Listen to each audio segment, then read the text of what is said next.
one thing after another. I mean, the thing is outrageous that you can replace qualified nurses with nursing assistants. I think this is just, I never thought this would happen. And then we're going off to Eastern Europe to recruit a whole lot of junior doctors. Most of them won't be able to speak English. Their training is questionable in terms of our system here. They'll have no idea what goes on in the Irish system. Can you imagine the chaos that already exists in casualties, and when these are added to it? I mean, the thing is unworkable. James Riley claims to be a man with a plan. What's your response? I have a feeling, I think we've run aground here. It's time for a change. I think it's time for someone new to come in there and start changing the system. The plan, the UHI, that's a disaster. It's unworkable, unaffordable, and we're already spending money on it, which may never happen in 2019. And you and I, the paying people of Ireland, which we are, because we get hit for everything, that'll cost you only about $2,000 a year each. But you see, the thing is, Michael, and James Riley, possibly his time is gone, but he could be made a patsy for what is a plan that the government endorses. Labour and Fine Gael stand by this plan. They say they will introduce the universal system. They are the ones that have chosen free GP care for all under sixes, even the healthy ones, at the cost of other children with discretionary cards.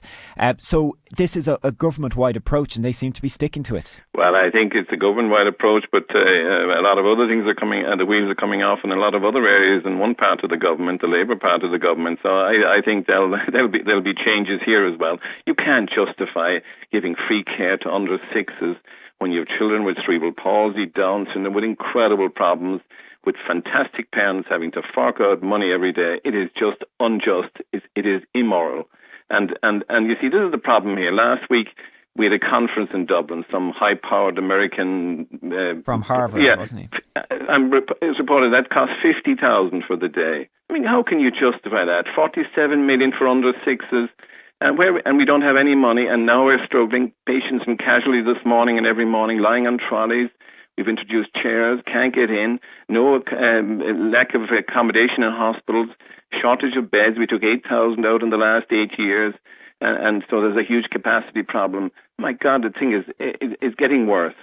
Michael, the HSE has to talk and has to take some of the blame here. The HSE service plan is shoddy at best for this year. They've allowed for fewer births. They're going to save money by fewer children being born. A prediction they absolutely can't make. They're also allowing waiting lists to grow as a pressure release, as in outpatient waiting lists. You must see that at the front line every day. Oh, I do. I mean, the other problem here is that I hear the statistics being trotted out. 94% to 4%. The only place I've seen people disappear quicker is in Argentina during the junta. I mean, on the ground, this doesn't happen. Waiting lists are growing. People are finding it hard to access care, and yet I hear all these statistics trotted out, and they don't match up at all to the reality that I find at the coalface.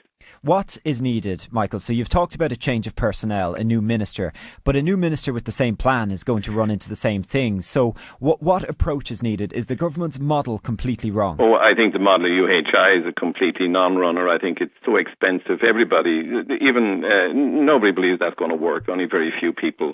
We need to go back to basics. We need to use the budget we have. We need to first of all, start at the A&E departments. Get the people off the trolleys. Increase the number of beds in hospitals. We have to do that with the amount of money we spend. We've got to get capacity going. That is the problem. We need at least 2,000 beds open very soon.